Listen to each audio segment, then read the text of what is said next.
श्री सुखदेव जी महाराज समझाते हैं, हे उत्तरानंदन परीक्षित, जिस समय भगवान मर्यादा पुरुषोत्तम श्री रामचंद्र त्रेता युग में जनक दुलारी सीता का पता लगाने के लिए जिस समय चले हैं, बानर भालुओं को एकत्रित किया, बानर भालुओं की सेना बनाई है। मर्यादा पुरुषोत्तम श्री रामचंद्र भगवान ने नल नील अंगद जामंत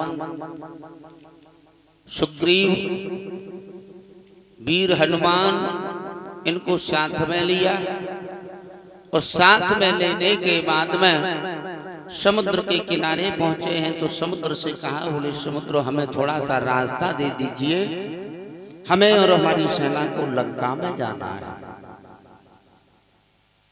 काफी समय हो गया विनती करते करते, लेकिन समुद्र ने रास्ता जब नहीं दिया तो मर्यादा पुरुषोत्तम श्री रामचंद्र को जिस समय कोप आया, जिस समय क्रोध आया, लक्ष्मण से कहा, बोले लक्ष्मण ये इस तरीके से नहीं मानेगा, ऐसा करो हमारा धनुष और बाण उठा करके हमें दो। मर्यादा पुरुषोत्तम श्री रामचंद्र भगवान ने जिस समय धनुष उठाया, धनुष पर जिस समय बाण चढ़ाया कि विनयन मानत जलधि जड़ गए 3 दिन बीती, बोले राम सकोप तब भय बिन होई न।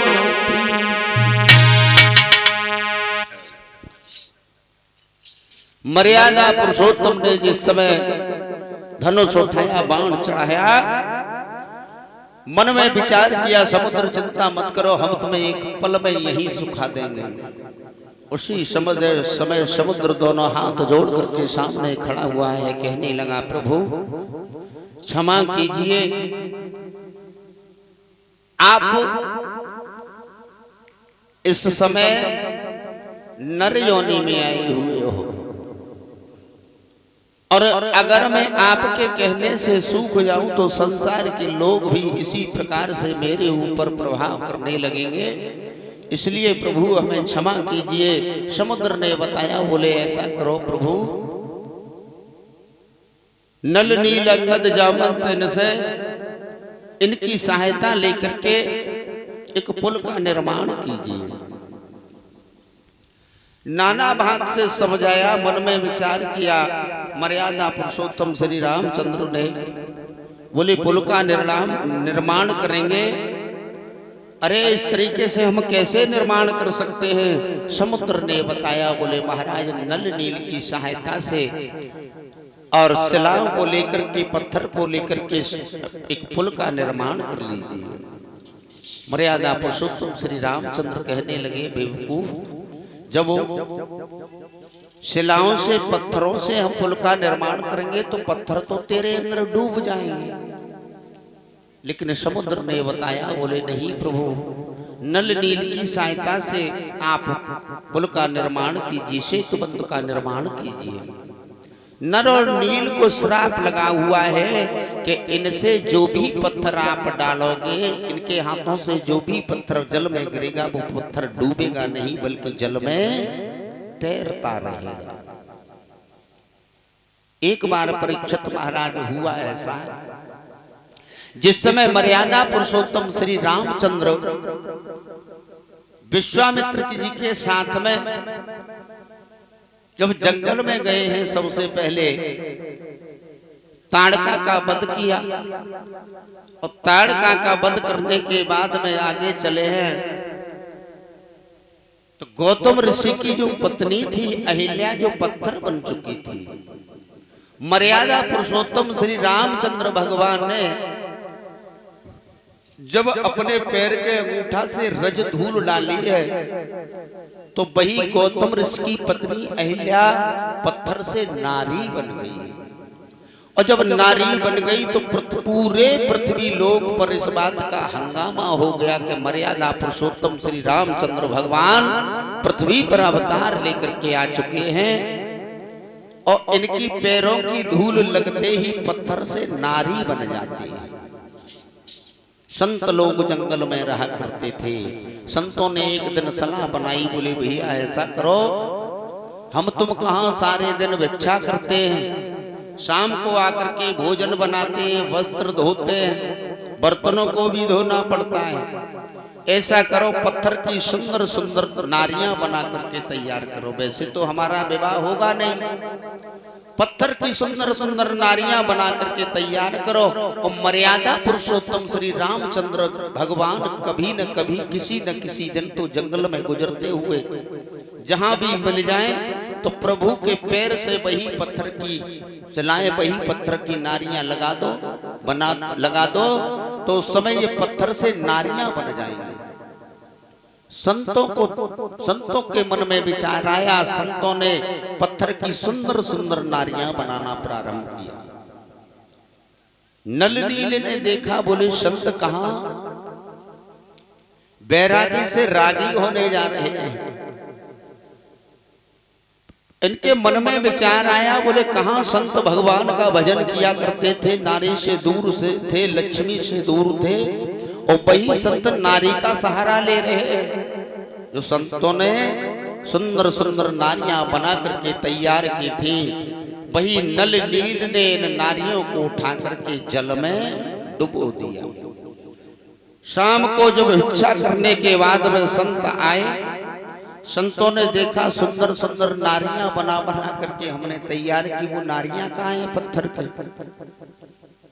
ढूंढते रहे, जंगल में ढूंढते रहे, हो सकता है किसी ने छुपा दिया हो, लेकिन नहीं मिली। संतों ने कहा वो तो उन्हें तो कोई उठा करके ले गया है, ऐसा करो दूसरी बनाना तैयार बनाओ, दूसरी बना करके तैयार करो। फिर से संतों ने दूसरी पत्थर की नारियां बनाना प्रारंभ कर दिया। नल नील को फिर भी क्रोध आया, और जो क्रोध आया और पत्थर की नारियों को उठा करके फिर समुद्र में डालने के लिए चले। संतगण पीछे से देखते जा रहे हैं, बोले बंदर भालू इन नारियों को कहां ले जा रहे हैं, क्या करते हैं। संतों ने देखा, उसी समय नल्ली ने ले जा करके समुद्र में नारियों को डाल दिया। संतगण पीछे खड़े हुए हैं, जवाब दिया नल्लील तुमने हमारे साथ में अच्छा नहीं किया, कितनी हमने मेहनत की, कितना परिश्रम किया, और तुमने वो पत्थर की नारियां ले जा करके समुद्र में डाल दी। जाओ हम तुम्हें श्राप देते हैं, आज के बाद तुम किसी भी पत्थर को फेंकोगे जल में तो वो पत्थर जल में डूबेगा नहीं, बल्कि जल में तैरता रहेगा। समुद्र ने बताया, प्रभु नल नील को अपने साथ में ले लीजिए, उनके सहारे से जब पत्थर को छोड़ोगे जल में तो वो जल में डूबेगा नहीं। मर्यादा पुरुषोत्तम श्री रामचंद्र भगवान ने उसी समय सभी बानर भालुओं को आदेश दिया, बोले जाओ दूर दूर से सुंदर सुंदर पत्थर लेकर के आओ, सेतु बंधु का निर्माण होगा।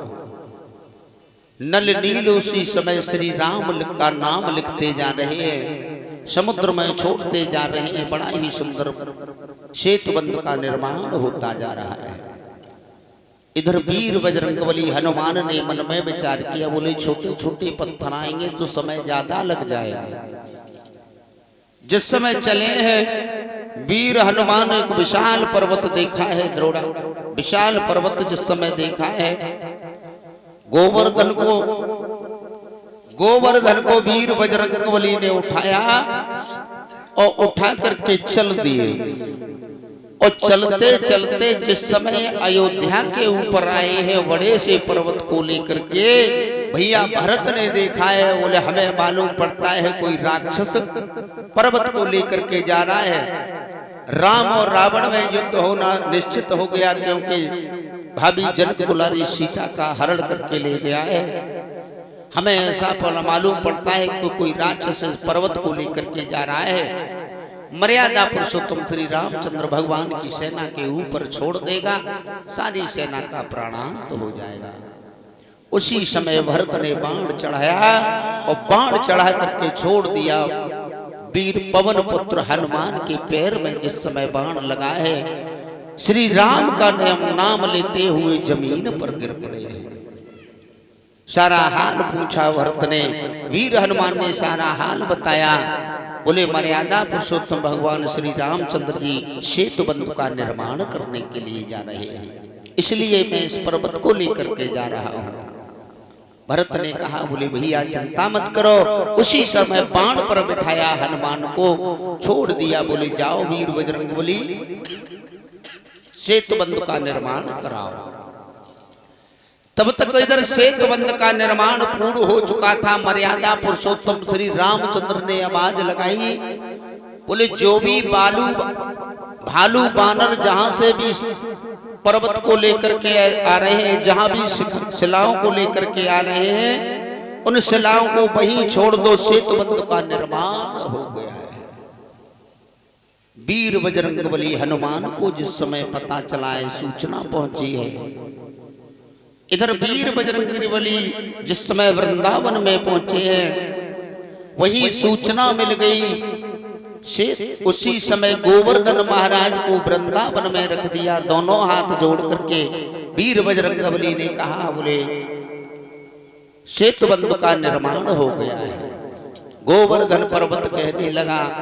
मर्यादा पुरुषोत्तम श्री रामचंद्र वीर हनुमान से कहा, बोले प्रभु आपने तो हमें हमारे परिवार से भी दूर कर दिया और प्रभु राम के भी दर्शन नहीं होने दिए। आपने तो वही हाल कर दिया। लोग कहते हैं कि धोबी का कुत्ता घर का रहा ना हाथ का रहा। नाना भाग से वीर बजरंगबली ने जाकर के मर्यादा पुरुषोत्तम श्री रामचंद्र को बताया। बोले प्रभु मैं गोवर्धन पर्वत को लेकर के आया था, लेकिन गोवर्धन पर्वत को वृंदावन में छोड़ दिया है। गोवर्धन पर्वत कह रहा है कि न तो आपने हमें अपने परिवार में सम्मिलित होने दिया, न प्रभु श्री राम के हमें दर्शन होने दिए, हमें तो बीच मझधार में छोड़ दिया है।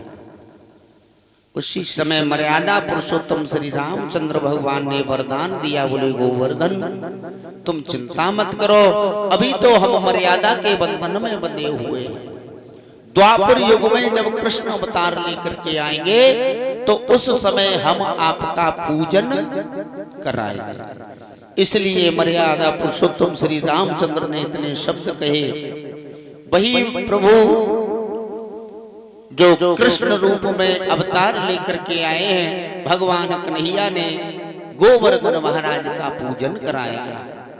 गोवर्धन महाराज का इधर पूजन कराया। इंद्र को बड़ा क्रोध आया। बोले हमारा पूजन छोड़ करके एक छोटे से बालक ने गोवर्धन का पूजन कराया है। मेघमालाओं को आदेश दिया। बोले चले जाओ वृंदावन में जाकर के इतनी तेजी से बरसो कि सारा वृंदावन जल में डूब जाए। मेघमालाएं जिस समय चली हैं, 7 दिन 7 रात्रि तक बराबर वर्षा होती रही, लेकिन बताया तो ये जाता है परीक्षित महाराज कि वृंदावन के ऊपर एक बूंद भी जल नहीं आया। कहां गया सारा जल? कुछ विद्वान तो ये बताते हैं, बोले भगवान कन्हैया ने अपने चक्र सुदर्शन को छोड़ दिया था। जो चक्र सुदर्शन सारे जल को जलाता रहा। लेकिन परीक्षित महाराज हमारी समझ में ये बात नहीं आई। भगवान कन्हैया ने चक्र सुदर्शन को छोड़ा। अगर चक्र सुदर्शन घूमता हुआ यहाँ आता तो वहां वर्षा हो जाती, घूम करके अगर वहां पहुंचता तो इधर वर्षा हो जाती। लेकिन कवि कहता है कि वृंदावन के ऊपर एक बूंद भी पानी नहीं आया। कहां गया?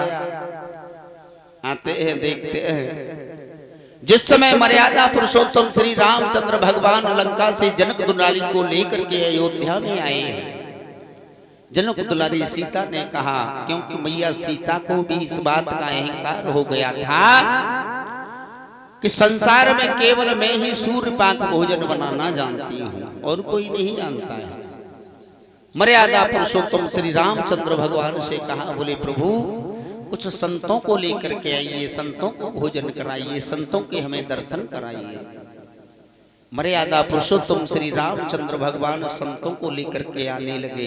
कहने लगे चिंता मत करो, संतों को लेकर के आते हैं। जनक दुलारी सीता मैया सूर्य पाक भोजन बनाती हैं, तुरंत संतों को भोजन कराती हैं। चरण स्पर्श करके आशीर्वाद लेती है, उसके बाद में विदा दे करके संतों को विदा करती है। एक बार जब जनक दुलारी सीता को अहंकार हो गया तो दुर्वासा ऋषि ने मन में विचार किया, बोले चलो चलते हैं अयोध्या में। अयोध्या में जिस समय पहुंचे हैं दुर्वासा ऋषि जी, उसी समय मर्यादा पुरुषोत्तम श्री रामचंद्र भगवान ने देखा। और जब रामचंद्र भगवान ने देखा तो उसी समय संतों को दुर्वासा ऋषि को लेकर के गए, हाथ जोड़ करके विनती की, बोले प्रभु महलों में चलिए, भोजन प्रसादी ग्रहण कर लीजिए। महलों में लेकर के गए और जब महलों में पहुंचे हैं जनक दुलारी सीता से कहा, बोले सीते संत भगवान आए हुए ने भोजन कराइए। सीता जी ने जिस समय सूर्यपाक भोजन बनाया, संत जी को मर्यादा पुरुषोत्तम श्री रामचंद्र जी ने भोजन परोसा। संत जी भोजन ग्रहण करने लगे। जनक दुलारी सीता भोजन बनाती जा रही हैं, दुर्वासा ऋषि जी भोजन करते जा रहे हैं। जनक दुलारी सीता भोजन बनाती जा रही हैं, दुर्वासा ऋषि जी भोजन करते जा रहे हैं। सुबह से लेकर के भोजन बनाते बनाते खाते खाते दोपहर हो गया, दोपहर से शाम हो गई, शाम से रात हो गई, रात से सुबह हो गया, लेकिन भोजन दुर्वासा ऋषि जी ने खाना बंद नहीं किया। जनक दुलारी सीता ने गणेश भगवान से कहा, बोले गणपति अपनी दोनों पत्नी रिद्धि सिद्धि को अपने साथ में लेकर के आओ, संत भगवान आए हुए हैं, आप ऐसा करो हमारी थोड़ी सी मदद करो। गणेश भगवान को बुलाया, रिद्धि सिद्धि को बुलाया, भोजन बनाती जा रही हैं, दुर्वासा ऋषि जी भोजन करते जा रहे हैं। यहाँ तक सुबह से शाम आई, शाम से सुबह हुआ, सुबह से दोपहर हुआ, दोपहर से फिर शाम हो गई, लगातार भोजन चलता रहा। जब 14 दिन पूर्ण हो गए, जनक दुलारी सीता ने दुर्वासा ऋषि से कहा, बोले भगवान जब आधा भोजन हो जाता है तो थोड़ा जल का गिलास ले लिया जाता है, जलपान कर लिया जाता है। दुर्वासा ऋषि बोले अभी भोजन आधा हुआ ही कहाँ है जो हम जल का गिलास ले ले। 14 दिन पूर्ण हो चुके थे, 14 दिन तो 14 रात्रि। जब धीरे धीरे भोजन चलता रहा, यहाँ तक चलते चलते भोजन दुर्वासा ऋषि को भोजन करते करते आज 19 दिन पूर्ण हो गए। अब जब 19 दिन पूर्ण हुए तब कहीं जाकर के दुर्वासा ऋषि ने एक बार डकार ली है, कहा मातेश्वरी अब हमारा भोजन आधा हुआ है, अब हमें जल का गिलास दीजिए, हमें जल दीजिए। जनक दुलारी सीता जी पास में आई हैं, कहने लगी हैं दोनों हाथ जोड़ करके, बोले भगवान आप ऐसा कीजिए भोजन अभी कर लीजिए, आज 19 दिन हो गए हैं भोजन चलते चलते, और जब हम आपको जल पिलाएंगे तो परीक्षित महाराज पहले ऐसा तो सिस्टम नहीं था कि बटन दबाओ समर चालू। जनक दुलारी सीता कहने लगी अगर आपको जल पिलाएंगे तो पता नहीं कितने दिन जल पिलाने में लग जाएंगे, प्रभु आप ऐसा कीजिए। द्वापर युग में जब प्रभु अवतार लेकर के कृष्ण अवतार में आएंगे, उस समय गोवर्धन का जिस समय पूजन कराएंगे, इंद्र उस समय कोप करेगा, भारी बरसात होगी, उस समय आप जल का पान कर लेना।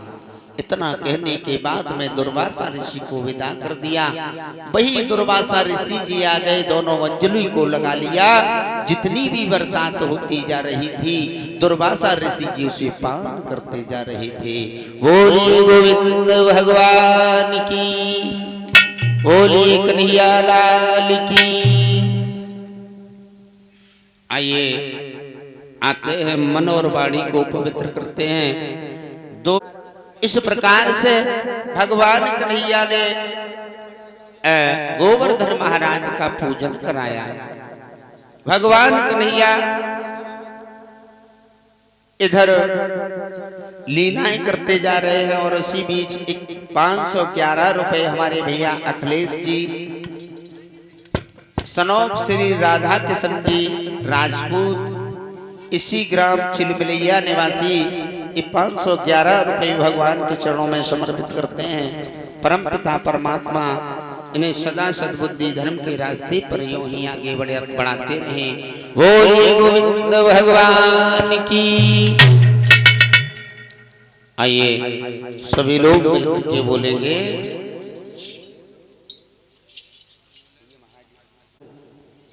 और आवाज लगाई भगवान कन्हैया ने।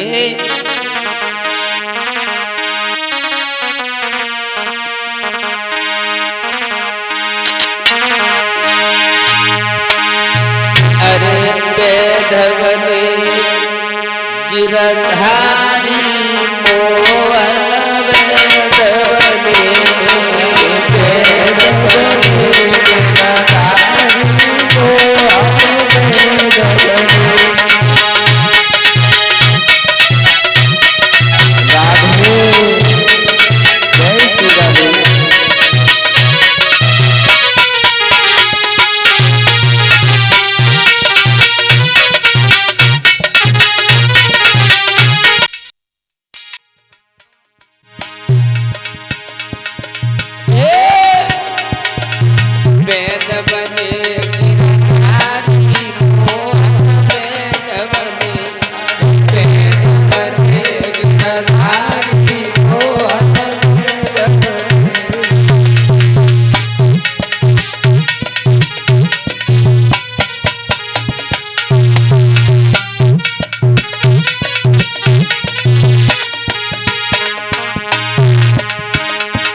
कछुहारी ना बीमारी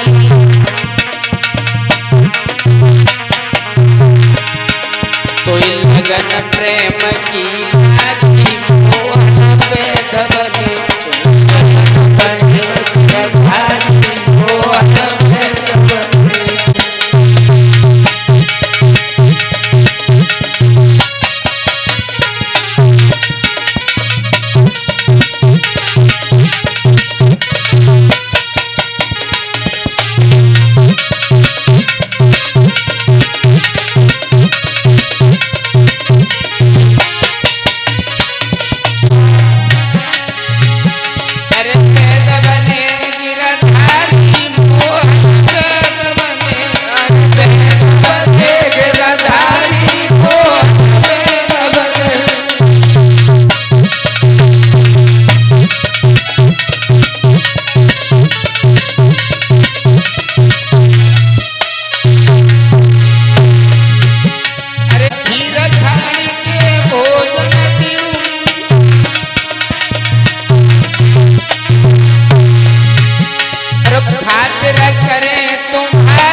बोलिए कन्हैया लाल की जय हो। आते हैं, ध्यान देते हैं कथा प्रसंग की तरफ। इधर हर हर गंगा के किनारे बैठे श्री सुखदेव जी महाराज अवगत कराते हैं, नाना भाग से समझाते हैं, हे उत्तरानंदन परीक्षित, इस प्रकार से भगवान कन्हैया नाना प्रकार से नर लीलाएं कर रहे हैं। एक बार जिस समय सभी गोपिकाओं ने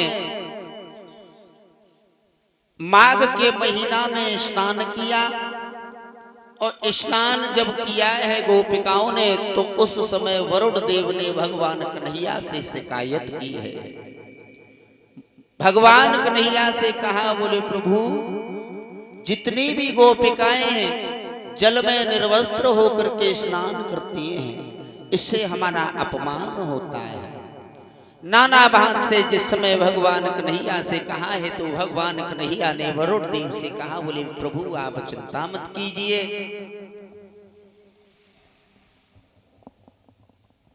उसी समय भगवान कन्हैया ने जिस समय गोपिकाएं स्नान किया करती थी, तो उसी समय जिस समय गोपिकाएं स्नान कर रही थी, भगवान कन्हैया भी पहुंच जाते हैं। सभी गोपिकाओं ने अपने अपने वस्त्रों को निकाल करके जल के किनारे पर रख दिया। यमुना मैया के किनारे पर जब सभी वस्त्रों को रख दिया, भगवान कन्हैया ने इन्हीं वस्त्रों को लेकर के कदम की वृक्ष पर चढ़ जाते हैं और भगवान कन्हैया ने मुरली को बजाना प्रारंभ कर दिया।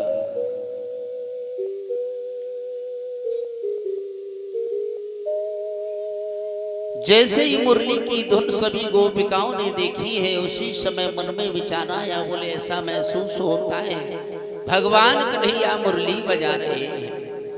जैसे ही गोपिकाओं ने देखा है, इधर उधर नजर पहल दौड़ाई है, भगवान कन्हैया कदम के वृक्ष पर बैठे हुए हैं, सारे वस्त्रों को उसी कदम के वृक्ष पर रखे हुए हैं। सभी गोपिकाएं कहने लगी, बोले श्याम हमारे वस्त्रों को दे दीजिए। भगवान कन्हैया कहने लगी, बोले देवी अगर आपको अपने वस्त्र चाहिए तो अपने वस्त्रों को ले जा सकती हो। गोपिकाएं कहने लगी, श्याम हम इस समय जल से बाहर नहीं निकल सकते हैं। प्रभु ने पूछा, बोले क्यों?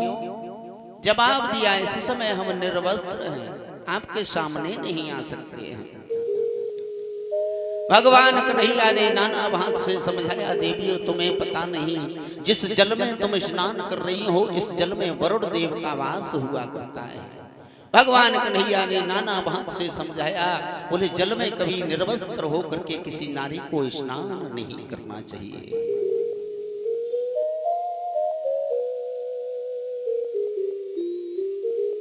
आज भी बहुत सी माताएं हमने देखा है गंगा मैया में स्नान करने के लिए जाती हैं।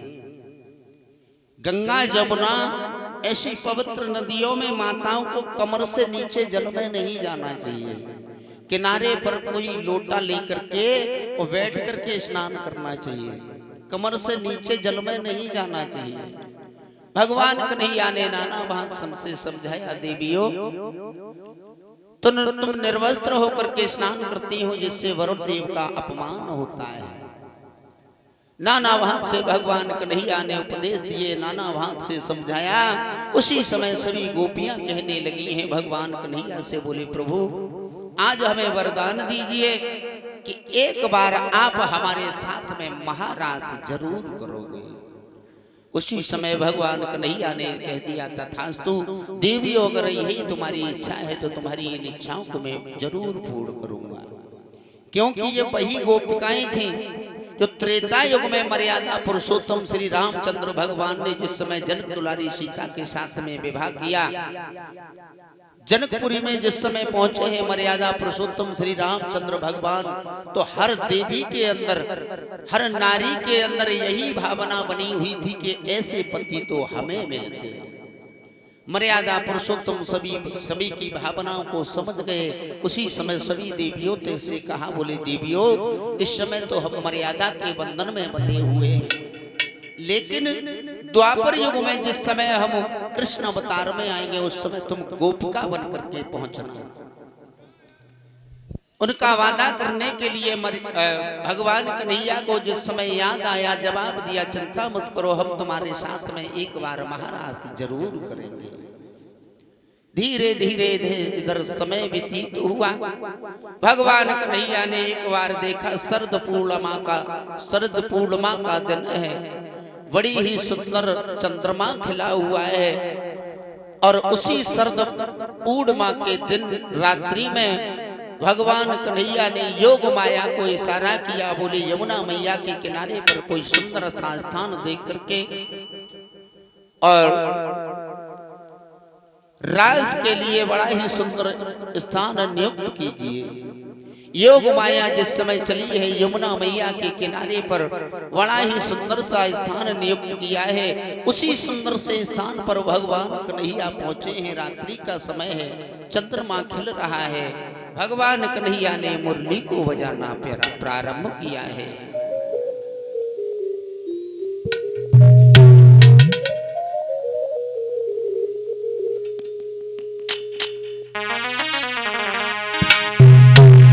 कि देख समय अनुकूल जब आया प्रभु को ध्यान, पूरा करना चाहिए सखियों का वरदान।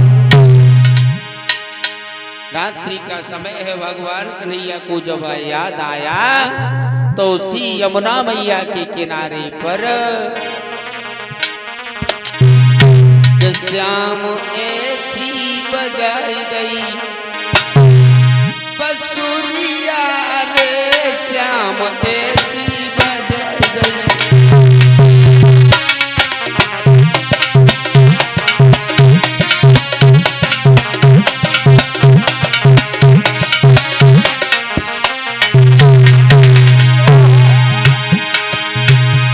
बंसुरिया बंसुरिया मुरलिया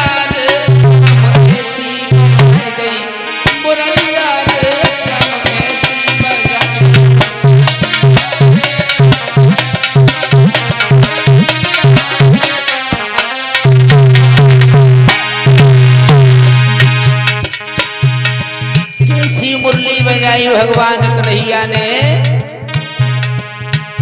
जमींदार दई जादू की, जमींदार दई जादू की उड़िया रे, श्याम ऐसी बजाई गई बंसुरिया रे, श्याम ऐसी बजाई गई।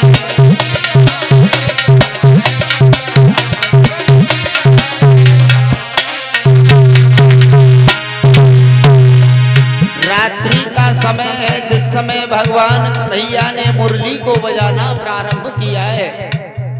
सभी सखियों के कान में जिस समय मुरली बजने की आवाज आई है तो सभी सखियां उसी समय तैयार होने लगी। और सखियां जब तैयार हो रही हैं तो उसी समय जल्दी जल्दी में इन्होंने श्रृंगार किए। अब कैसे श्रृंगार किए हैं पिंकू भैया?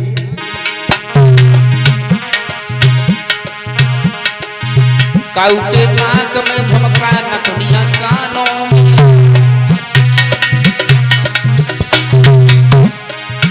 काऊ के नाक में झुमका, नथुनिया कानों में।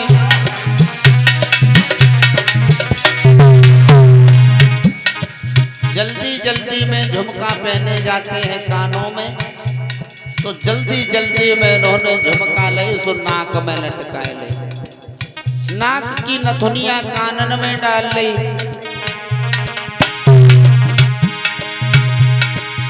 काऊ के आंख में लगाए ली,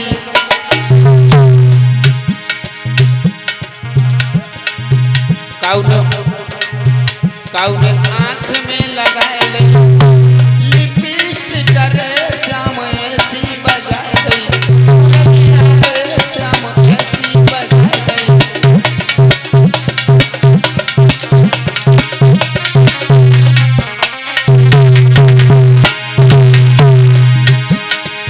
लिपस्टिक माताओं कहाँ लगाई जाती है? ओठन में जाको मतलब तुमने को लगाई है।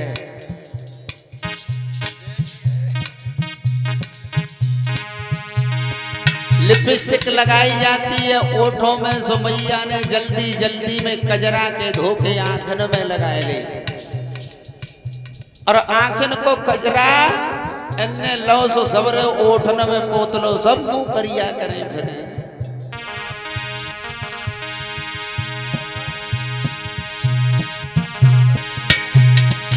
काऊ ने थोड़ी पे दे लई, काऊ ने थोड़ी पे दे लई, कुलिया रे श्याम ऐसी बजाए गई मुरखा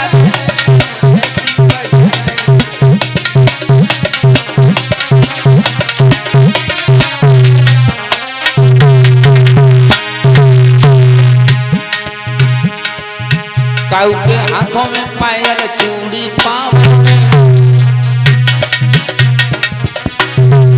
काऊ के हाथन में पायल चूड़ी पावन में,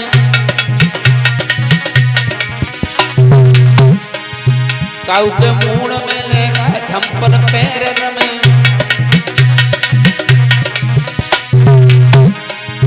काऊ ने कमर से बांध लई,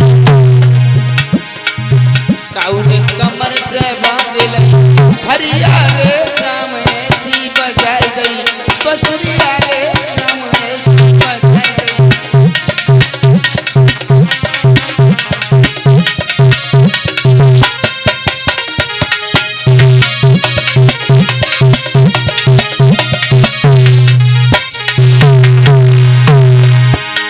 बसुरिया बसुरिया बसुरिया रे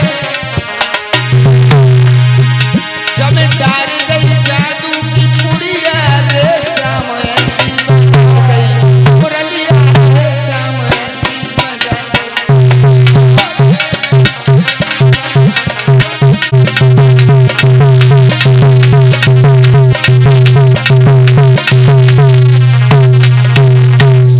भगवान कन्हैया ने जिस समय मुरली को बजाना प्रारंभ किया, इधर ब्रजमंडल में सभी सखियाओं ने श्रृंगार बनाना प्रारंभ किया। जल्दी जल्दी में उल्टे सीधे श्रृंगार करने लगे। बिंदिया इतनी जल्दी में लगाओ। और सखी बोली काहे जी एक बात बता चल, मैंने तो कजरई लगाए लो ओठन पे, कोई बात ना। परीक्षित महाराज कहाँ बताएं, हम तो देखते हैं कई जगह जगह जाते हैं। अभी इधर गए थे बरेली की तरफ कथा कहने के लिए, सो माताएं कथा सुनवे गुआई सुन रे मुंह करिया करें फिर। अब हमें तो जाके बारे में मालूम ना है। एक दिन हम गए बाजार में, शास्त्री रहे हमारे संग में, सो बोले शास्त्री जी रुक जाओ ना, कभी कहो। बोले तो दुकान पे तने का पेंसिल ले लेते हो। हमने कही काहे, बाल बच्चा इतने सयाने हो गए, अब तुम पढ़ान जाओ करे हो। बोले तुम तो ऐसी बातें करते हो, बुवारी पेंसिल ना है तो हमने कौन सी जनानी पेंसिल आते हैं अलग से। बोले हाँ, हमें तो पता ही ना है भैया कैसी पेंसिल आते। गई दुकान पैसे लेके आई, हमने कही अभी तक हमने देखी ना, एक बार जनानी पेंसिल दिखाए दो। खोल के बिल्कुल पेंसिल जैसी रहे भाई, खोल के इन्हें दिखाई, हमने कही जैसा कहा हो तो है बता। फिर उन्होंने बताई कि जैसा लिपस्टिक लगाए के बाद में ऊपर से हॉट लाइन करी जाते, करिया मुंह करो जाते। हमने कही शास्त्री धन्य है तुम्हें, देखो तुम्हें नहीं पता है मुंह कभी अपने हाथ से काला नहीं करना चाहिए। माताओं, अपने हाथ से कभी अपना मुंह काला नहीं करना चाहिए। मुंह काला तो हुआ था केकई का। केकई का जब मुंह काला हुआ था, उसी समय राजा दशरथ ने केकई से कहा था, बोले केकई तूने हमारे साथ में अच्छा नहीं किया वरदान मांग करके, जा केकई आज के बाद हम तुझे वरदान देते हैं कि आज के बाद संसार की कोई भी माँ कोई भी पिता अपनी बेटी का नाम केकई नहीं रखेगा। परीक्षित महाराज कौशल्या नाम देखा होगा बेटियों का, सुमित्रा देखा होगा, बेटियों का नाम सुना होगा, लेकिन किसी माँ बाप ने आज दिन तक अपनी बेटी का नाम कैकेयी नहीं रखा होगा। इधर श्री सुखदेव जी समझाते हैं, हे उत्तरानंदन परीक्षित, कैलाश पर्वत पर इधर भूतनाथ भोले बाबा और मैया पार्वती, इधर कैलाश पर्वत पे मैया पार्वती ने रात्रि के समय जिस समय श्रृंगार बनाना प्रारंभ किया, भूतनाथ भोले बाबा ने देखे, बोले पार्वती क्या कर रही हो? पार्वती हाँ क्या कर रही हो? मैं श्रृंगार कर रहे हो, क्या कर रहे हो? श्रृंगार बना रही हो? हाँ पार्वती एक बात बताओ, हाँ हमें जे मालूम पत्ते का तुम्हारा कोई नव देवता है गो है ना, ऐसो कछु ना है, ऐसो कछु ना है, तो जो परंपरा चली आ रही है का तुम्हारी नारियां रात में श्रृंगार तो करती नहीं है, फिर तुम क्यों कर रही हो? बोले बाबा बताओ। तुम्हें नहीं मालूम, मैं आज महाराष्ट्र देखने जाऊंगी, महाराष्ट्र। महाराष्ट्र? हाँ वृंदावन में? हाँ कन्हैया के साथ में? और क्या? अरे बछड़िया के साथ में महाराष्ट्र देखने जा रही हो? हाँ उसी समय भूतनाथ भोले बाबा कहने लगे, देवी अगर तुम महाराष्ट्र देखने के लिए भगवान कन्हैया के दरबार में जाओगी तो मैं भी तुम्हारे साथ में चलूंगा। बोले बाबा कहो। वहां पे मर्द नहीं जाते, वहां स्त्रियां जाती हैं, सब स्त्रियां जाती हैं? हाँ भूतनाथ भोले बाबा सोचने लगे, वारे छलिया देखो कैसा महाराज हो रहा है। और जो एक बात बताओ, पार्वती मर्द नहीं जाएंगे तो फिर भगवान कन्हैया काहे को जाएंगे? बेका जनानी है। अरे नहीं, वहां पे सिर्फ स्त्रियां जाएंगी। और इसी बीच ये 50 रुपए हमारे भैया राजा राजपूत पूरन नंगला निवासी, चलो अच्छी बात है, बहुत सुंदर बात है, नंगला पूरन से आए हुए हैं हमारे भैया, लेकिन भैया कछु बात जमी नहीं। कहाँ बैठे हैं राजा भैया? बैठे कि चले गए? बिटिया है राजा। अब हम अपने लला को नाव का रानी रखते हैं। चलो अच्छी बात है, बहुत सुंदर बात है। राजा भैया ने अपनी बेटी के द्वारा ये 50 रुपए श्रीमद् भागवत में दान भेजा है। पूरन नगला निवासी ये 50 रुपए श्रीमद् भागवत में दान करते हैं। परम पिता परमात्मा इन्हें सदा सद्बुद्धि, इनके धन भंडार इसी प्रकार से माता भरती रहे। बोलिए आनंद कंद भगवान की। आज हर हर गंगा के किनारे बैठे श्री सुखदेव जी समझाते हैं, हे उत्तरानंदन परीक्षित, भूतनाथ भोले बाबा कहने लगे, बोले भैया पार्वती हाँ हम भी तुम्हारे साथ में चलेंगे। अरे वहाँ नहीं जाओगे, वहाँ पे सिर्फ स्त्रियां जाएंगी, मर्दों का कुछ काम नहीं। सब स्त्रियां जाएंगी? सब स्त्रियां जा रही हैं। भोले बाबा कहने लगे, पार्वती अगर स्त्रियां जाएंगी तो हमें वो स्त्री बना ले। ऐसो करो, तुम्हें स्त्री बना ले? हमें चाहे स्त्री भले ही बना ले, लेकिन महाराज देखने के लिए हम जरूर चलेंगे तुम्हारे साथ। बोले बाबा जब तुम्हारी 1.5 हाथ की जो दाढ़ी है, जा क्यों छुपाई हो?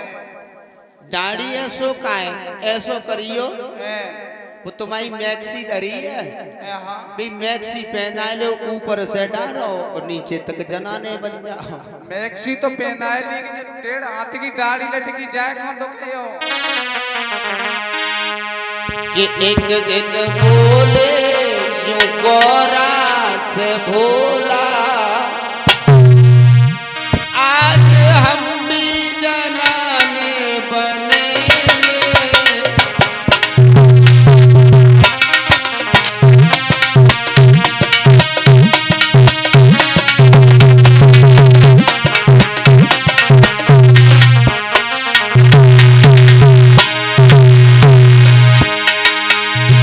एक दिन बोले यूं गोरा से भोला,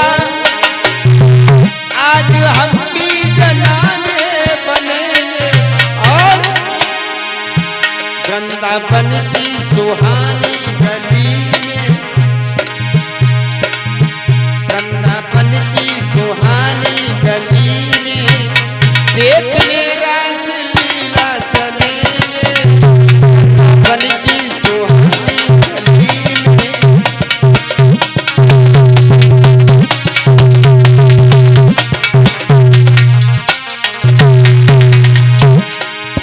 मैया पार्वती कहने लगी भोले बाबा क्या कह रहे हो, तुम्हें पता है तुम क्या कह रहे हो? जनाने बनेंगे, तो मर्द से जनाने बना जाता है। बोली कौरा सुनो त्रिपुरारी, हो गई है क्या बुद्धि तुम्हारी? मर्द से तुम जनाने बनोगे, मर्द से तुम जनाने बनोगे, जरा सोचो ये सब क्या कहेंगे।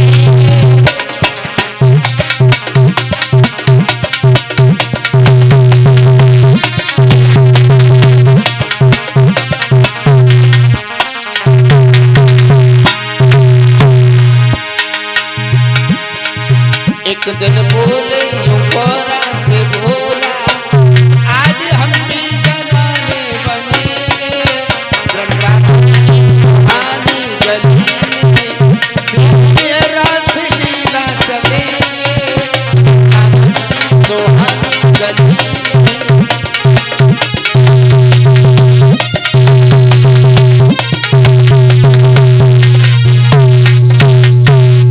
भूतनाथ भोले बाबा मैया पार्वती से कहने लगी, पार्वती अगर महाराज देखने के लिए तुम जाओगी तो तुम्हारे साथ में हम भी महाराज देखने के लिए जरूर जाएंगे। भोले बाबा अब वो कह रहे मान जाओ। पार्वती हाँ मैं यहाँ कैलाश पर्वत पर अकेला नहीं रह पाऊंगा, तुम माने हो ना? तुम्हारे साथ में महाराज देखने के लिए जरूर चलूंगा। आज भूतनाथ भोले बाबा जिस समय हट कर गए, मैया पार्वती कहने लगी भोले बाबा अभी भी मान जाओ, अभी भी कुछ नहीं बिगड़ा है। नाना भाग से आज भूतनाथ भोले बाबा को मैया पार्वती समझा रही हैं, लेकिन भूतनाथ भोले बाबा हट कर जाते हैं। कहने लगे हे पार्वती मैं इन महलों में नहीं रह, कैलाश पर्वत पर अकेला नहीं रह पाऊंगा, मैं भी तुम्हारे साथ में भगवान कन्हैया का महाराज देखने के लिए जरूर चलूंगा। उसी समय पार्वती कहने लगी नहीं मानते हो तो फिर तैयार हो जाओ, चलो जल्दी।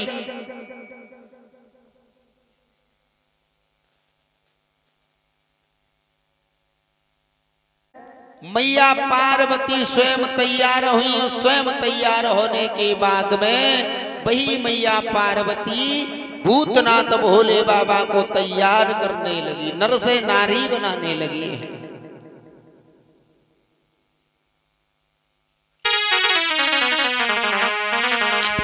जवाब दिया भूतनाथ भोले बाबा को सुंदर सुंदर पेटीकोट पहनाया है। अब मैया पार्वती ने जब ब्लाउज पहनाया तो कहाँ मैया पार्वती, कहाँ भूतनाथ भोले बाबा। जवाब दिया पार्वती ने, बोले तुम मत जाओ, तुम्हारे वस्त्र भी नहीं आ रहे हैं। भोले बाबा कहने लगे देवी ऐसा मत करो, आज भगवान कन्हैया के दर्शन करने का सुंदर अवसर हमें प्राप्त हुआ है, वो भी भगवान कन्हैया के तुम हमें दर्शन नहीं करने दोगे।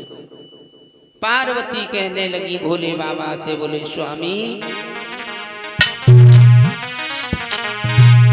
कि ये लहरीदार चुनरी और माथे पे डाल के,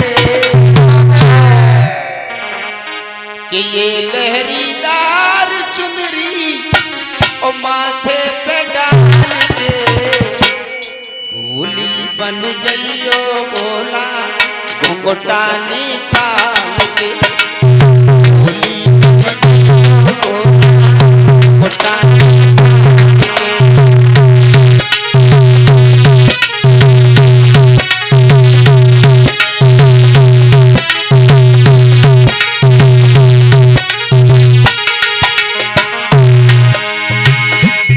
पार्वती बोली स्वामी एक बात बताओ, ऐसे मत चलियो, लम्बों से घूंघट मार लियो। ये 1.5 हाथ की जो दाढ़ी तुम्हारी लटक रही है,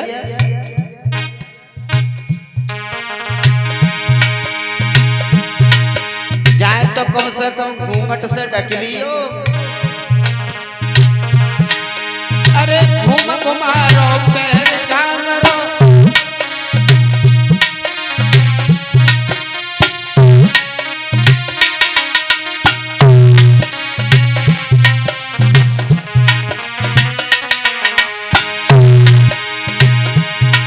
अरे घूम घुमारो पैर घांगरो, परो रे समीनारो, ये नारो फुकन मारो।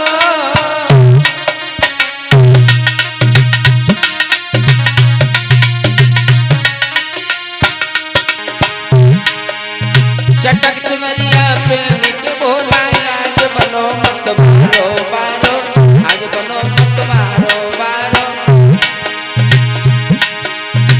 ये मर्दानी चाल बोला, चलियो संभाल के, भोली बन गईयो भोला घुंघटा निकाल के, भोली बन गईयो रे भोला घुंघटा निकाल के।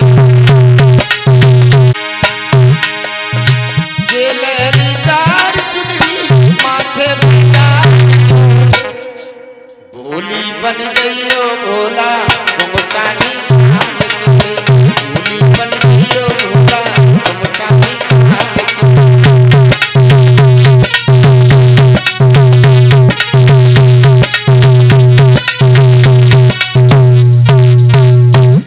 नाना भाग से मैया पार्वती ने भूतनाथ भोले बाबा को तैयार किया, और तैयार करने के बाद में मैया पार्वती भूतनाथ भोले बाबा को साथ में लेकर के चली हैं।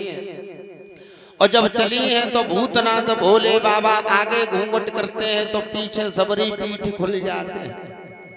मैया पार्वती ने घूम के पीछे से देखो, बोले तूने घूंघट तो मान लो, जो पीछे सबरी पीठ खुली है। मैया पार्वती ने पीछे को धोती खींची, और जब पीछे को धोती तो खींची तो लंबी लंबी दाढ़ी मूछें सब दिख रही है। मैया पार्वती बोली तुम तो पहुंच गए महाराज, जरूर भगवान कन्हैया पहचान लेंगे, और सखियां जब दरवाजे पे तुम्हें पहचान लेंगी तो तुम्हें अंदर नहीं जाने देंगी। ऐसा मत करो, तुमसे नहीं करी मती जाओ। तुम्हें बहुत रोगों के लिए तुम मानते हो कहोगे अपन हट पकड़ के रह जाते। भोले बाबा कहने लगे पार्वती कुछ भी करो लेकिन तुम्हारे साथ में जरूर चलूंगा। बाई समय पे मैया पार्वती अंदर गई, झोपड़ी में से एक चुनरिया निकाल के लाई दुपट्टा, भूतनाथ भोले बाबा के पीठ पे डाल दो, जवाब दो जाए ओढ़े चलो, और धोती से आगे घूंघट कर लो। भूतनाथ भोले बाबा को तैयार किया, तैयार करके नंदी पे सवार होकर के इस समय चले हैं। इधर सब सखियां पहुंची हैं, और जब सबरी सखियां पहुंची हैं जहां महाराज हो रहा था, भगवान कन्हैया ने देखा है सभी सखियों को, तो भगवान कन्हैया हंसने लगे, कहने लगे बोले सखियों तुमने ये कैसे श्रृंगार किए? कोई मुंह कारो करे फिर रही है, कोई आंखें लाल करे फिर रही हैं, कहाँ बनाए फिर रही हो? चूड़ी हाथन में पहनी जाती है सो पैरन में पहने फिर रही हो, पैरन की जो पायल पैरन में पहने जाते वो हाथन में लटकाए फिर रही हो, कैसो श्रृंगार करो तुमने? सखियां बोली श्याम क्या बताएं,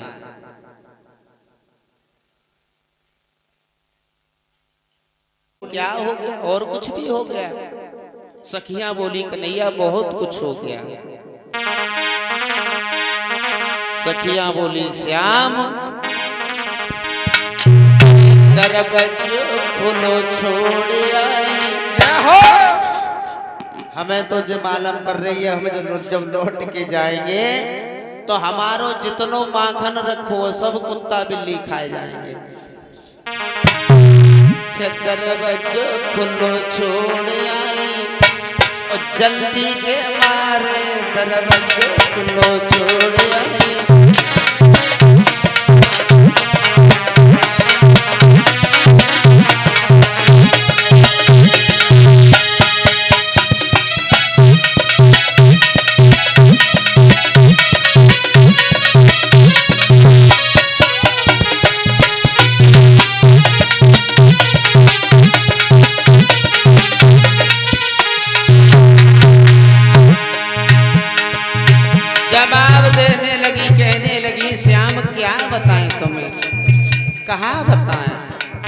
कन्हैया बोले बताओ। सखियां बोली श्याम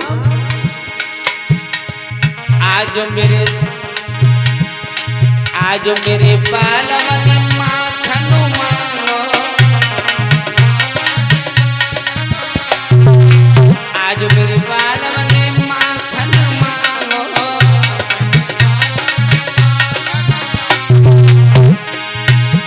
मैं मिश्री पकड़ आई जल्दी के मारे तरबत खुलो छोड़ आई, जल्दी के मारे तरबत।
जवाब दिया चलो जो कछु तुम करे आए सो अच्छो ही करे आए।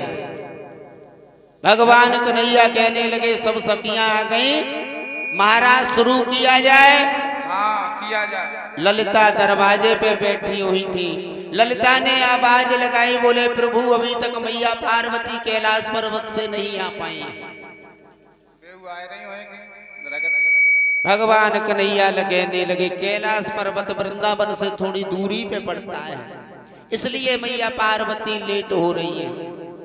तब तक इधर धीरे धीरे नंदी पे सवार होकर के मैया पार्वती भूतनाथ भोले बाबा भी दरवाजे पे पहुंच गए। और जैसे ही आज दरवाजे पे पहुंचे, ललिता दरवाजे पर बैठी हुई थी, रजिस्टर लेकर के सबका नाम लिखती जा रही थी। जवाब दिया जैसे मैया पार्वती को देखा, बोले पार्वती आ गई? हाँ आ गए। मैया पार्वती तुम्हें नहीं पता है तुम्हारे विलंब होने से कितना विलंब हो रहा है, महाराज में कितनी देरी हो रही है। हाँ तो अब सभी लोग तुम्हारा इंतजार कर रहे हैं। तो हम आ गए, अब शुरू करो। मैया पार्वती बोली क्या बताए बहना, इतनी दूर है कैलाश पर्वत और हमारी सवारी भी ऐसी नहीं है, तुम लोगों जैसी चार पहिया की होती तो जल्दी आ जाते, नंदी पे सवार होकर के आए, थोड़ा समय तो लग जाता है। बोले चलो कोई बात नहीं, अपना नाम लिखाओ, अंदर जाओ, महाराज चालू करवाओ। मैया पार्वती का नाम नोट किया गया, समय नोट किया गया, कितनी लेट आई है। हाय जैसी मैया पार्वती चली, भूतनाथ भोले बाबा छपक गए मैया पार्वती के संग में। ललिता ने रोक दिया, बोले रुक जाओ। पार्वती से कही, पार्वती ये सखी कौन है? जब तुम्हें ना मालूम, जब नई सखी है। मैया पार्वती बताओ बताओ कौन है ये? नई सखी है, नई सखी है तो जब नाम बताओ, और जैसे ही नाम को नंबर आओ अब मैया पार्वती देख रही भोले बाबा की तरफ और भोले बाबा देख रहे मैया पार्वती की तरफ। और मैया पार्वती खिसिया रही है, देखो तुमसे मना करी, अब कहा कहीं इनसे, कहा नाम बताएं। भोले बाबा अंदर से ये घूंघट साध को उठाओ, दो उंगलियां फंसाए के बोले पार्वती कैसे पोल ना खुल जाए। पार्वती बोली बहना जा सखी को नाम, जो सखी को सखी जीजी तुम्हें मालूम ना है जे हमारे लला गणेश को जानती हो? गणेश गणेश हाँ तो गणेश की बहू है जी। तो गणेश की शादी कबे कर ली? और जीजी कहाँ बताएं, अबे लॉकडाउन लगो तो लॉकडाउन में लला को ब्याह कर लो हमने। जीजी तुमने तो न्योता नहीं दो मोई। अब कहाँ बताएं जीजी, सरकार की तरफ से आदेश हते के ज्यादा लोग ना जा सकते हैं, ताके बारे तुम्हें न्योता ना भेज भाव जीजी माफ करियो, लेकिन चिंता मत करो, चिंता मत करो, तुम्हें बुलाएंगे हम। कबे बोले हो हमें? हाँ तुम तो परेशान हो रही हो। मैया पार्वती समझाए के बोली है, बोली बहना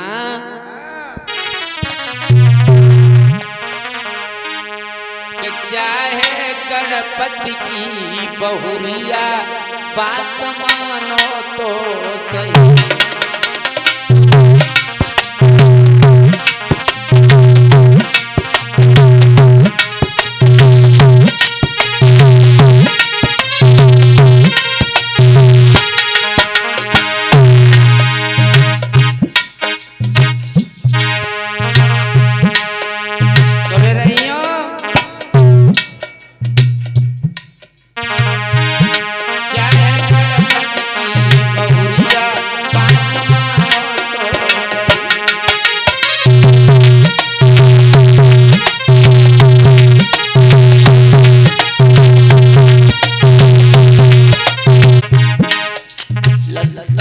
बोली बहना हमें तो ना है मालूम पत्ती है कि ये गणपति की बहू है, गणपति तुम्हारी ललाए नेक से और तुमने बहू इतनी तंगड़ी करी है।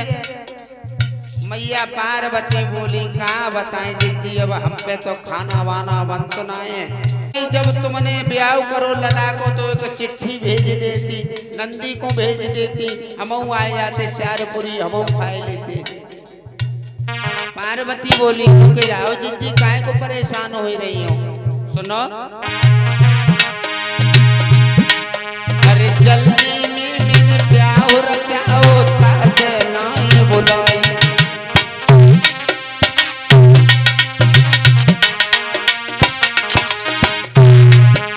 सुन रही हो जिया? अरे लॉकडाउन में ब्याह रचाओ तासे नहीं बुलाई।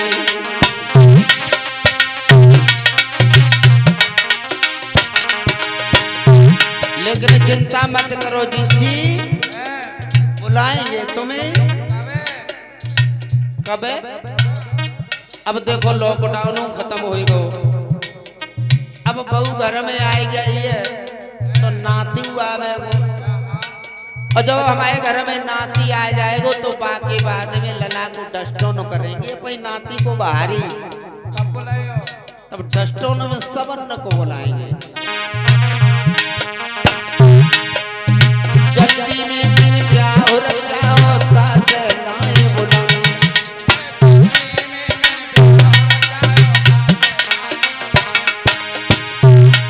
अब छठी पे बुलाई ऐसे बोला ने कही जाए बहुरिया बात मानो तो सही।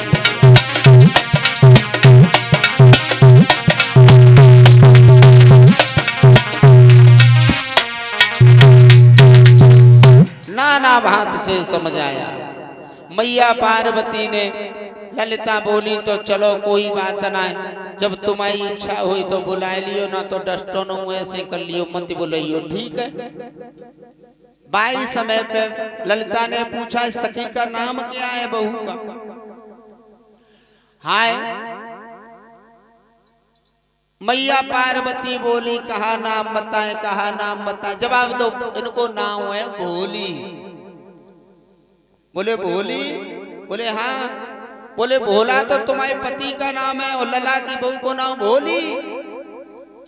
ललिता बोली जी तुमने ब्याह में ना है बुलाओ, कोई बात ना है। अब एक काम करो, ऐसो करो, कम से कम बहू को मुंह तो दिखाई ही दे, और जैसे ही मुंह दिखाए को ना लो। भोले बाबा पार्वती के पास में पहुंचे सो पार्वती को नकोटे लो। बोले पार्वती कहूँ मुंह मत दिखाई दियो, नहीं तो हमारी पूरी पोल खुल जाएगी। हाय भैया पार्वती समझ गई, सो बोली काहे जिया का कह रही हो, बहू को मुंह दिखाए दे। मुंह का ऐसे थोड़ा दिख जाएगा। तो कैसे दिखेगो? कह रहे आइयो तब देखियो, और एक धोती और लेके आइयो। ओहो सही कह रही हो, चिंता मत कर। चलो कोई बात नहीं, देखो महाराज लेट हो रहा है, चलो जल्दी करो। नाम लिख लिया।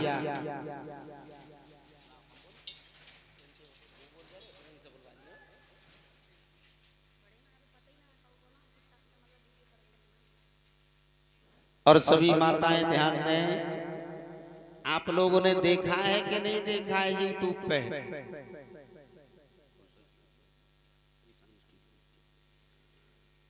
आप लोग अपने अपने मोबाइल पे घर पे बैठ करके देखना, श्री साईं स्टूडियो मैनपुरी।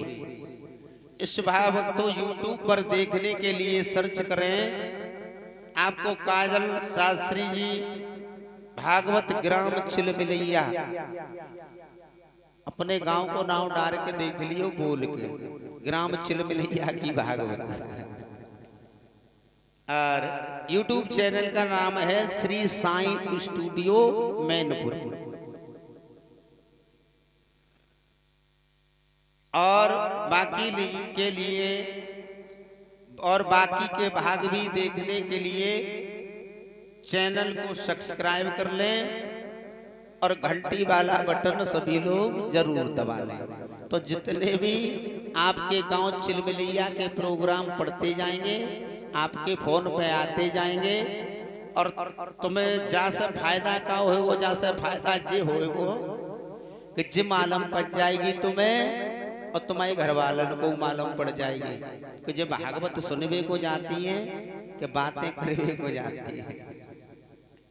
बोलिए गोविंद भगवान की। तो सभी लोग ध्यान दें, श्री साईं फोटो स्टूडियो मैनपुरी के नाम से जो कैमरा आपके समक्ष में लगा हुआ है, श्री साईं फोटो स्टूडियो मैनपुरी, ग्राम चिलमिलैया, रामकृष्ण काजल शास्त्री ग्राम चिलमिलैया के नाम से यूट्यूब पर हमारे और आपके प्रोग्राम पड़े हुए हैं। तो सभी लोग देखना ना भूलें, चैनल को सब्सक्राइब करें, घंटी वाला बटन जरूर दबाएं। बोलिए गोविंद भगवान की। इधर जिस समय भगवान कन्हैया ने जिस समय महाराज प्रारंभ किया है, और जब महाराज प्रारंभ किया है तो भगवान कन्हैया ने जितनी सखियां थी उतने ही रूप बना लिए। प्रत्येक सखी के साथ में भगवान कन्हैया नृत्य करने लगे, और जब भगवान कन्हैया नृत्य करने लगे, सभी सखियां, प्रत्येक सखी ये सोचती है मन में कि अब भगवान कन्हैया सिर्फ मेरे हैं। इधर भगवान कन्हैया ने जिस समय देखा है महाराज होते हुए, भूतनाथ भोले बाबा ने देखा है, तो उसी समय भूतनाथ भोले बाबा मन में विचार करने लगे, जय हो भगवान कन्हैया की। और भूतनाथ भोले बाबा बोले हैं, बोले पार्वती या करिया मोहन सखिया मोहन रेखा कारे कारे मोहन सखिया मोहन रेखी मोह चारू सो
मोरा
प्रकार से महाराज जिस समय प्रारंभ हुआ, जिस समय भूतनाथ भोले बाबा ने देखा तो उसी समय साड़ी को उतार करके रख दिया और महाराज में भूतनाथ भोले बाबा नृत्य करने लगे हैं। जिस समय देखा है भगवान कन्हैया ने, सखियों को अहंकार हो गया। सखियां तो मन में विचार कर रही हैं कि श्याम तो मेरे हैं।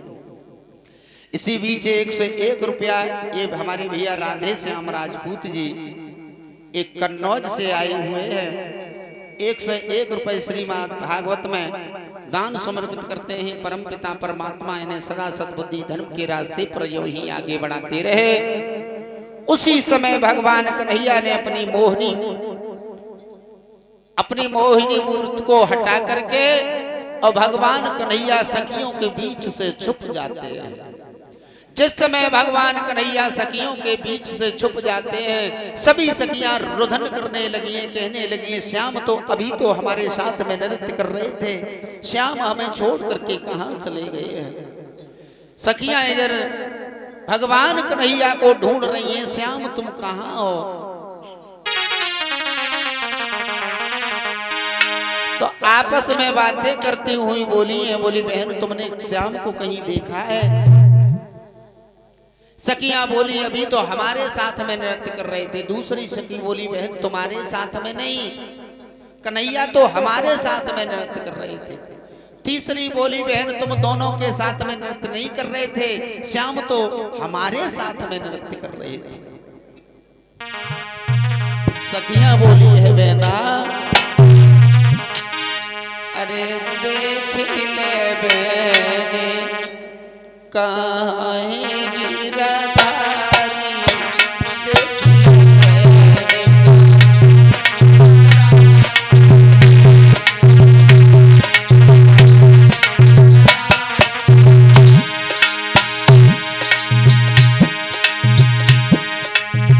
देख ले बहने काहे गिरधारी, देख ले बहने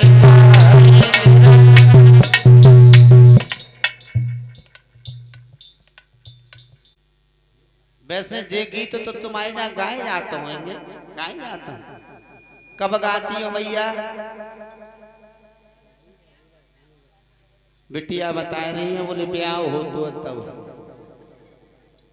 ब्याह हो तो तब गाती हो कि पूरी बेलती हो तब गाती हो? तब ही गाया जाता है जब ये गीत जब पूरी बेली जाती है। परीक्षित महाराज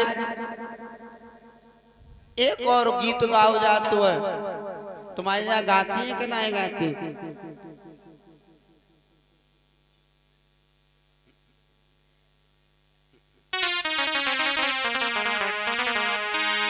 एक गीत और बिटिया गाओ जातो जब पूड़ी बेली जाती तब कौन सो वालो।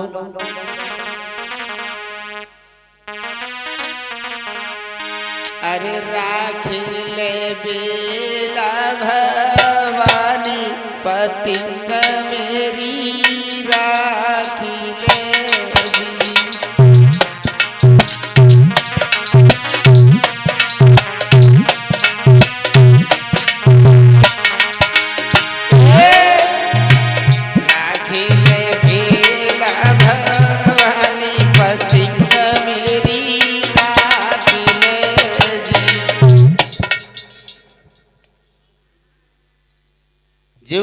चलो बड़ी अच्छी बात है। वैसे हमारे यहाँ बड़े सब माता बड़े प्रेम से इस गीत को गाती है।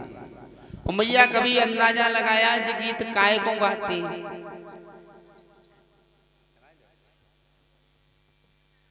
देवी मैया पूजी जाती था से। चलो हम बताते हैं। एक बार ऐसा हुआ एक गांव में, वैसे तुम्हारे यहाँ की बात ना है ना, तुम बुरो मान जाओ, हमारे क्षेत्र की बात है, सरसागंज की तरफ।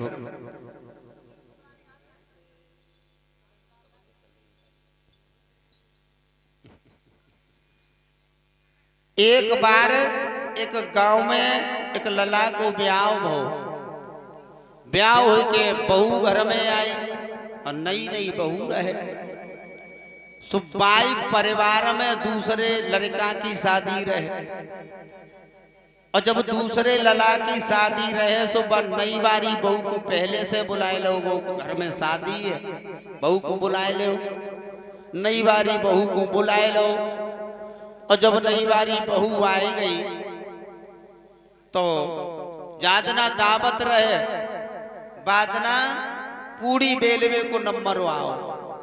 और जो बहू रहे जो नई बारी जबकि दो नंदे रहे, एक नंद को नाम रहे बेला और दूसरी नंद को नाम रहे भवानी। सो पूड़ी बेलवे के लिए अब तो परीक्षित महाराज ऐसो सिस्टम बन गया हुआ, हलवाई कर देते हैं लोग, उनके संग में हलवाई लोग लेडीजन को बुलाए लेते हैं, और बुलाए के बाद में बेई पूड़ी बेलती हैं। पहले सभी माताएं गांव की ढक्की होकर के पूड़ी बेला करती थी, और जब पूड़ी बेला करती थी भगवान के नाम का संकीर्तन किया करती थी, कितनी बढ़िया दावत बनती थी। इसी बीच 501 रुपए विजयपाल राजपूत राम अवतार राजपूत ग्राम चिलबलिया निवासी श्री समरपाल सिंह राजपूत, विजयपाल राजपूत सनोप राम अवतार राजपूत चिलबलिया निवासी 501 रुपए भागवत में दान दे रहे हैं।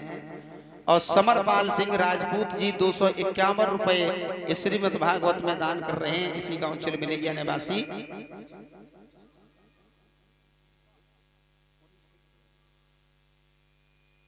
थोड़ी भूल हो गई।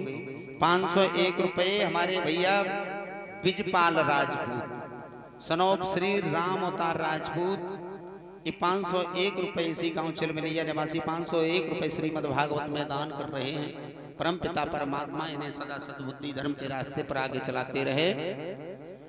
नई वाली जो बहू रहे, दो नंदे रहे, एक को नाम रहे बेला, एक को नाम रहे भवानी। पूरी कढ़ाई में तेल डाल दिया, और जब तेल डाल दो फिर लोग बाग भागे इधर से उधर, बोले तेल गर्म हो गया है। और घरवाली ये रिश्तेदार नहीं, और रिश्तेदार नहीं तो परीक्षित मारा रिश्तेदार नहीं जे अगर शीशा लेट के बैठ जाए मेकअप करे बेको तो फिर पता ना 1 घंटा लग जाए, हो सकते 2 घंटा लग जाए। अब तेल जल रहा है, सभी लोग बड़े परेशान हैं भैया लोग, बोले तेल जल रहा है, घर की रिश्तेदारी ना निकली, घर की बहुएं अभी तक पूड़ी बेलवे को ना निकली। सो भागे 2-4 लोग, बोले चलो पूड़ी बेलवा चल के। बेला भवानी से कही काय बेला भवानी तुम जहाँ बैठी हो, बहू को लिवा के ले चलो, सबरो तेल जलो जा रहे हो, चलो पूड़ी बिलवा। हाय बेला भवानी ने कही भाभी चलो, चाचा ज्यादा गुस्सा हो रहे हैं। बेला भवानी अपनी भाभी को लेके वहीं पहुंची जहाँ पूड़ी बिली जा रही। और ऐसे ही जगह मान ले जैसे परीक्षित महाराज हम और आप माता रानी के दरबार में बैठे। पूरी पहले वही बेली जाती थी जहां दावत का सिस्टम हो, थोड़ी जगह हो। पूरी बेलवे को गई, बेला भवानी हो गई, उनकी भाभी रहे सो बेऊ गई बेचारी नई बहू। पूरी बेलन लगी और थोड़ी देर इनने पूरी बेली। बेला भवानी की जो भाभी रहे नई बहू सो बिन्ने अपो पेट पकड़ो, और जो पेट पकड़ो सो बेला भवानी बोली भाभी काय का बात है। वैसे एक बात बताएं परीक्षित महाराज, नई बहुएं जो आती हैं नंदे नई बहू की बड़ी सेवा करती है।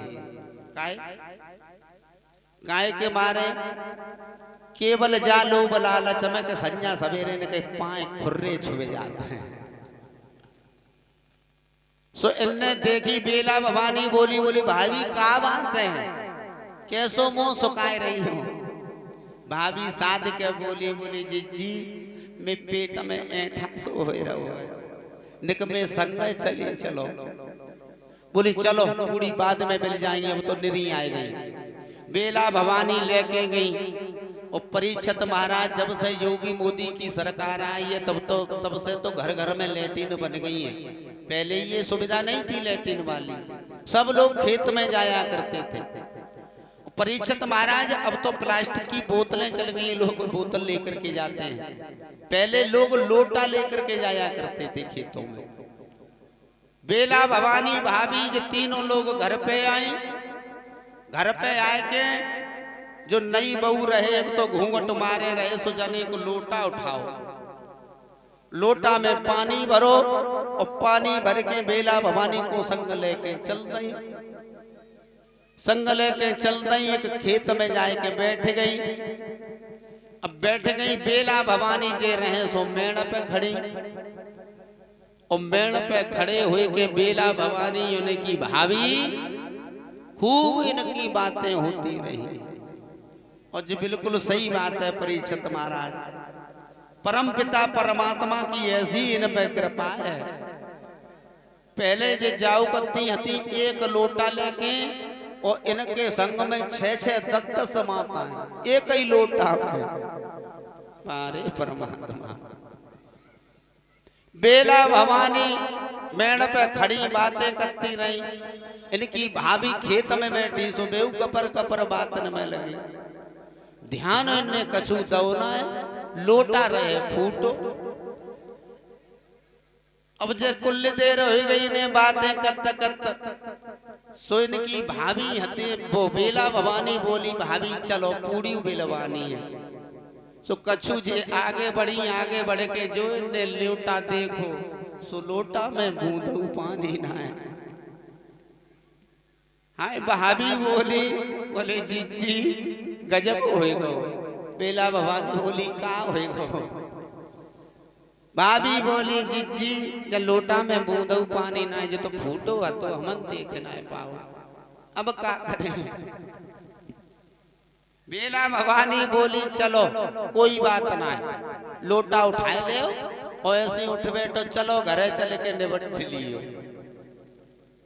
परीक्षित महाराज इनकी ड्रेस बड़ी बढ़िया होते हैं। सो भाभी खड़ी भाई और खड़ी हुई के लोटा इन्हें पकड़ो चंदई घर के ना। सो ऐसे ही पूरी बिल रही जैसे हम और तुम बैठे माता रानी के दरबार में। और जाई सड़क से भी निकल के आए। सो 2-4 बड़े बूढ़े रहे सो बेला भवानी पे चलाए लड़की इधर उधर तुम घूम रही हो, पूड़ी नहीं बिलवा रही हो, घी सबरा जलाया जा रहा है, चलो पूड़ी बिलवा। 2-4 बड़े बूढ़े पहुंचे सो बेला भवानी को हाथ पकड़ो बोले चलो पूड़ी बिलवा। बेला भवानी को बैठा लाओ। अब बड़े बूढ़े ने देखी बोले बहू से तो हम कह ना सकते हैं क्या करें। सो 2-4 लड़कन से कहिए अरे तुम्हारी भाभी वे जा रही पकड़ के ले आओ पूड़ी बिलवा। सो लड़का 2-4 गए से बोले भाभी चल पूड़ी बिलवा। चल गए। एक लड़का ने भाभी के हाथ में से लोटा छीन लो, लोटा हम घरे धरे आए रहे तुम पूड़ी बिलवा। 2-4 लड़कन ने बाएं पकड़ के भाभी को बैठा दौले आके बोले पूड़ी बेलो। एक लड़का ने लाए के लोई डालते ही दूसरे ने पट्टा बेला ना दे बोले बेलो पूड़ी। दो चार लड़का आसपास खड़े हैं, बोले उठ के नहीं जा पाओगी, पूड़ी बेलनी पड़ेगी। हाय बेचारी ऐसी हालत में कि तो बड़ी शर्म के मारे मरी जाए। सो बेचारी बेबस हो गई, सो पूड़ी बेलन लगी। और जब पूड़ी बेलन लगी तो दो चार बेटरियां अगल बगल में और बैठी। सो और बैठी तो एक बेटरिया ने अपनी नाक बंद करी और नाक बंद करके दूसरे से बोली जिज्जी मोई तो जब मालूम पत्ते है, जब मक्का के खेत में कोई कुत्ता मरेगा वो। दूसरी बोली तो ना मालूम, तो कुत्ता बिल्ली दिखत रहा है। मोई तो जे मालूम पड़ रही है जे ईटन में कहूँ चुखरिया मरे गई है। बातें कर रही, बोले बेला भवानी बोले कहाँ हो गई, बोले बहना कैसी महाकसी आ रही है। सो बिन्ने बेला भवानी ने मुड़ के देखो इनकी भाभी पूड़ी बेल रही, और जो पूड़ी बेल रही सो बेला भवानी बोली काहे भाभी तुम घरे निबट के आई कहना है। काना में बोली जिज्जी इनने का हमें जानता हूँ जे जम ठाड़े पकड़ के हमें बैठा दो। सो बेला भवानी बोली हाय भाभी तुम ऐसी हालत में पूड़ी बेले रही हो, काऊ मालूम पड़ गई तुझे तुम्हारी पूरी बिली वही को खाए लेगो। दोनों हाथ जोड़ के बेला भवानी बोली जिज्जी काऊ ते कहियो मती तुम्हें मरो बहु मुँह देखो तुम्हें मेरी किस्म हो। भाभी बोली जिया अरे राखी ले बेला भवानी पतिंग मेरी राखी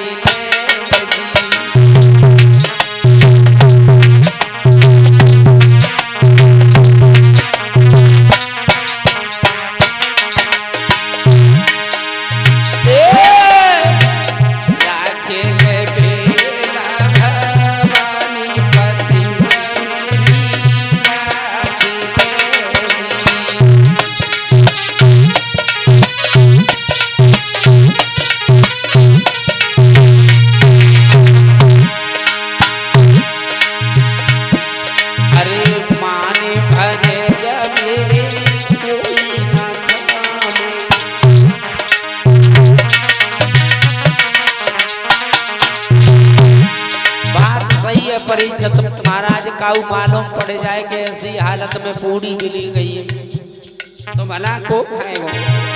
समझ आए कि बहू बोली जी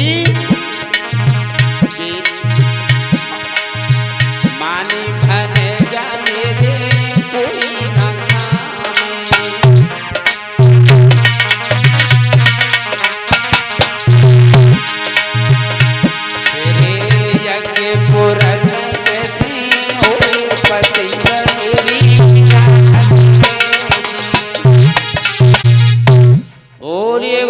भगवान की तादना सज गीत सब माताएं गाती। इस प्रकार से भगवान कन्हैया को जिस समय सभी सखियां ढूंढ रही हैं, भगवान कन्हैया जब कहीं नहीं मिले, सखियां रोदन करने लगी हैं, रोने लगी हैं, कहने लगी हैं श्याम तुम कहाँ हो, प्रभु हमें दर्शन दीजिए। उसी समय भगवान कन्हैया जिस समय लौट करके वापस आए हैं, सभी सखियों को दर्शन दिए हैं। दर्शन देने के बाद में भगवान कन्हैया ने महाराज पूर्ण किया है। इस प्रकार से सभी सखियों के वरदान को पूर्ण किया है। बोलिए गोविंद भगवान की।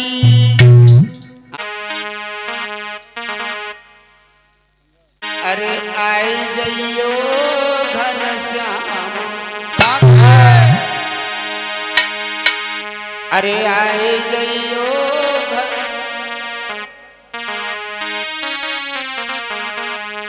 अरे आए जइयो घर श्याम बुलाए रही यशोदा मैया रे, बुलाए रही यशोदा मैया रे।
और इसी बीच देख रहे हैं आप लोग सभी हमारे भैया अनुज यादव जी जगतपुर से चल करके आपके ग्राम चिलमिलिया में आए हुए हैं।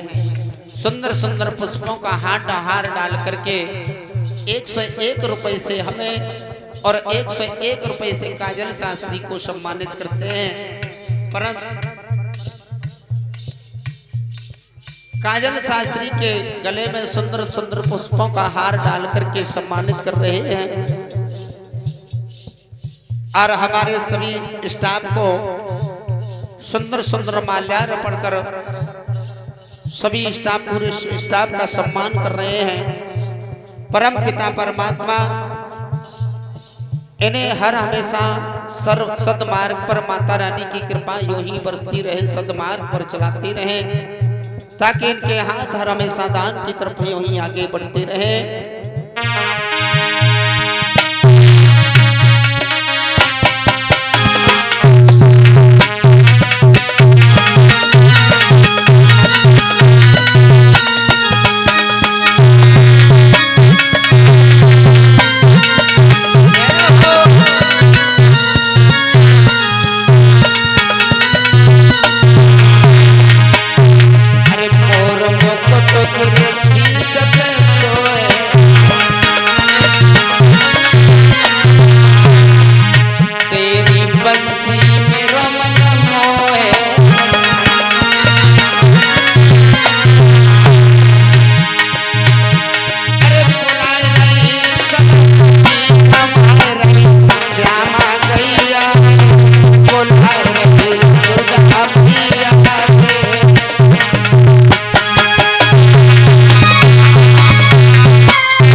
भगवा देवी मैया की बोलिए।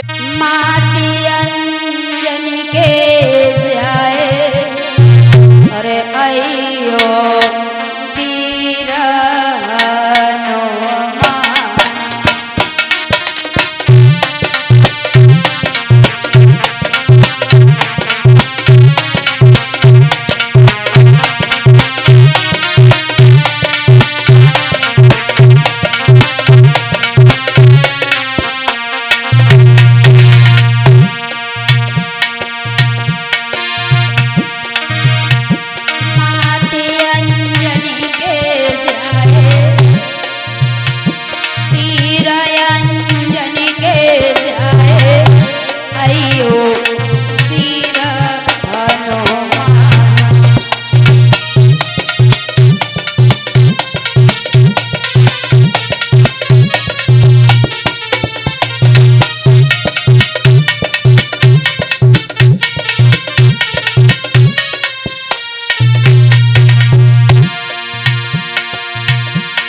शंकर शोभन केसरी नंदन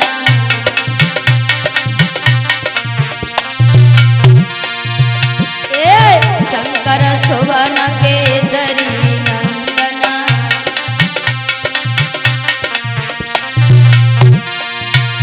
और तेज प्रताप महाजगवंदन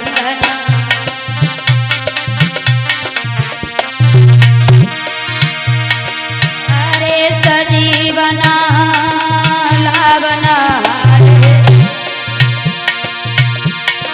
अरे सजीवना लावना रे अयो तीर हनुमान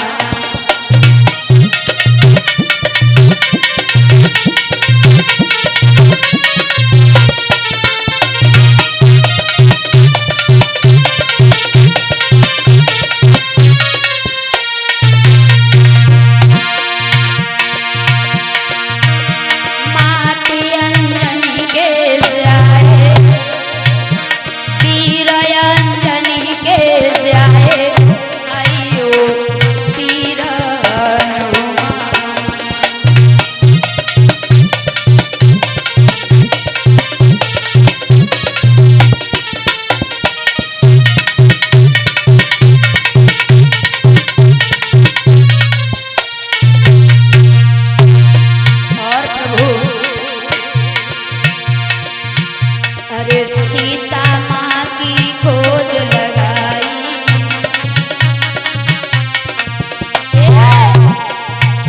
अरे सीता माँ की खोज लगाई